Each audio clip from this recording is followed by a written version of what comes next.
What if the closest friend you ever had in school never even existed? Imagine this: you're in high school, surrounded by friends, laughter, and the chaos of teenage life. One day, a new name pops up on your phone. They seem kind, funny, and understanding in ways no one else ever was.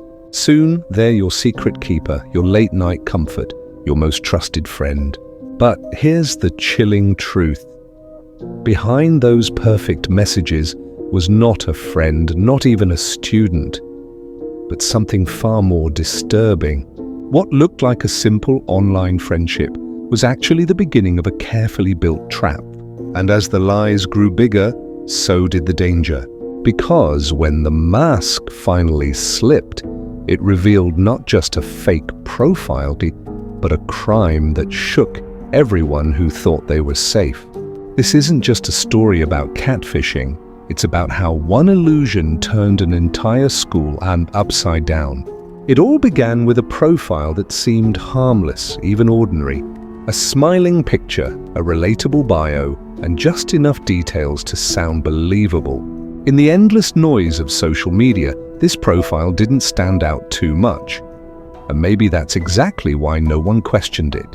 Students saw a familiar name, a face that looked like it could belong in their own yearbook, and without hesitation, they clicked accept. That single click opened the door to something far more dangerous than they could imagine. From the very first conversation, this new student seemed different. Unlike classmates who were distracted, busy, or careless, this person paid attention. They remembered birthdays, noticed small details, and always seemed available at the exact moment someone needed comfort. To a high school teenager, it felt like finding the perfect friend. Someone who understood them in ways even their closest friends didn't. But here's the chilling truth. Every word was carefully chosen, every message designed to build trust. This wasn't just casual chatting, it was calculated. The fake profile didn't push too hard, didn't overshare, didn't act suspicious.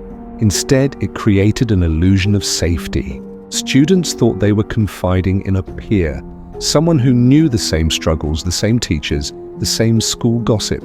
They thought they knew this person, but what they really knew was only a story crafted to keep them hooked. Psychologists call it emotional grooming, the slow and subtle process of gaining someone's trust until their defenses collapse. That's exactly what was happening. High schoolers, already vulnerable to peer pressure and desperate for acceptance, began to open up. They shared secrets they wouldn't dare tell their parents. They sent photos, revealed fears, even admitted mistakes.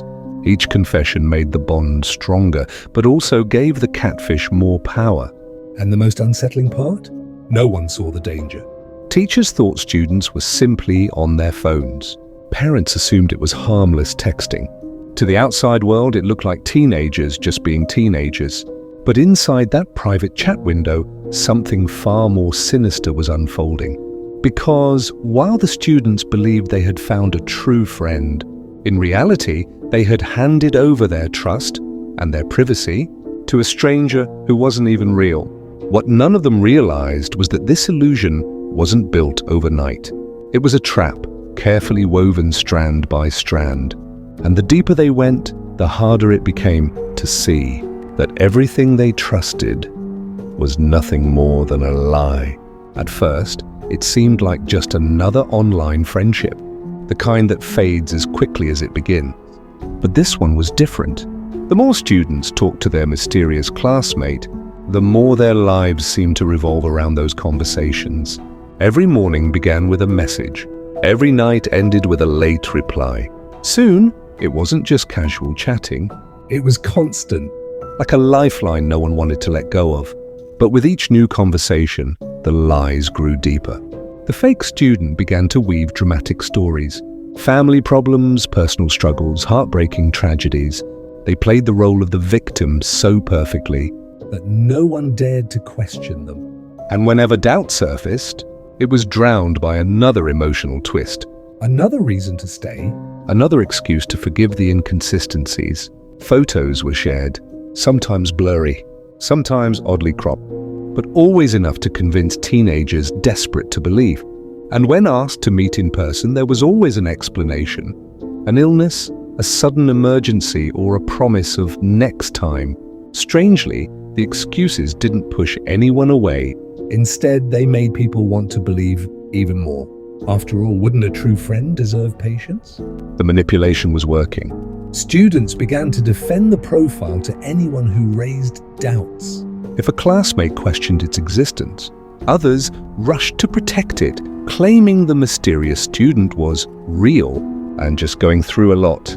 The catfish had turned suspicion into loyalty, and that loyalty gave them even more control.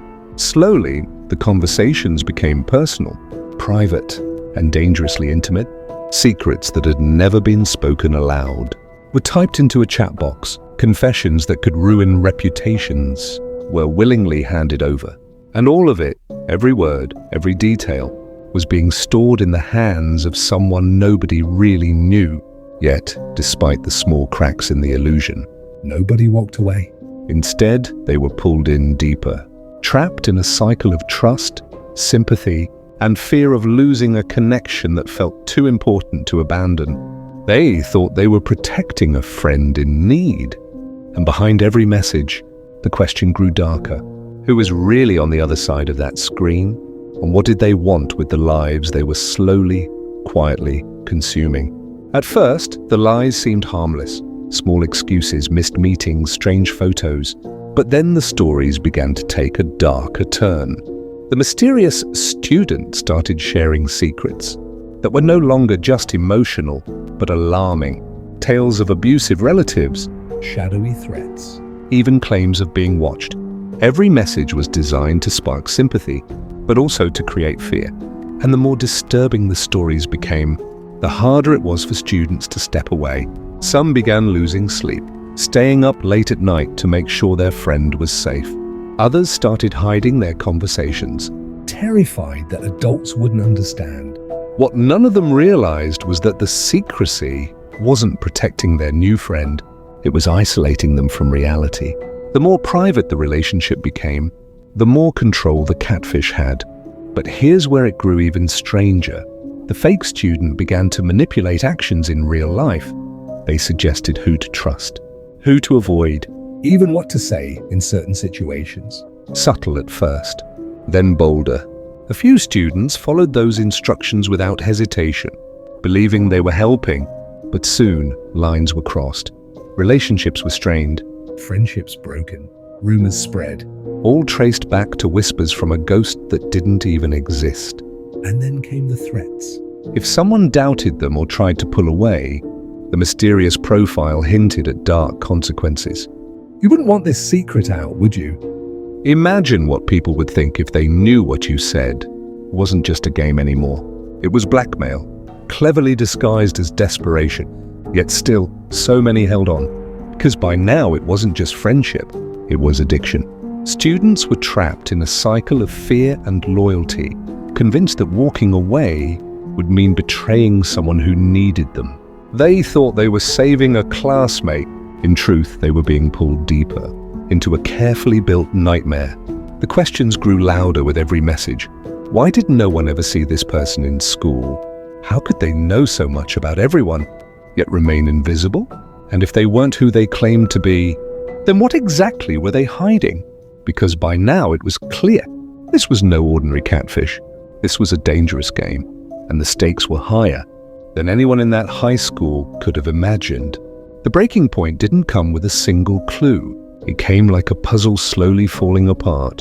One student noticed that a story they had been told didn't line up with what another had heard. Someone else realized that the same photo had been recycled in different ways, and suddenly the whispers began. What if this student wasn't real at all? But the truth was more disturbing than anyone expected. When doubts grew stronger, the mysterious profile became defensive, angry, even threatening. Instead of easing suspicion, they doubled down. More dramatic stories, more lies, anything to hold on to the web they had spun. The more people pushed for proof, the more excuses piled up, and every excuse only led to more questions. And then the mask began to slip. A message sent from the wrong account, a detail copied where it didn't belong. For the first time, cracks appeared wide enough to glimpse the truth. This wasn't a shy classmate hiding behind a screen. It wasn't even another teenager. The profile that fooled an entire school was being controlled by someone else. Someone who had never walked their hallways, never sat in their classrooms, never belonged there at all. The shock spread quickly. Students who thought they were helping a vulnerable friend now realized the truth. Every secret they had shared, every confession they had typed, it wasn't safe in the hands of a peer. It was in the hands of a stranger, and that stranger's motives were still unknown. Fear turned into panic. Who was this person? What did they want with all that information? And how far were they willing to go? Parents demanded answers. Teachers were blindsided. Investigators were left to untangle a deception so carefully built that even the simplest truths were hard to trust. What looked like an innocent friendship had collapsed into betrayal and blackmail. But it was something far more dangerous.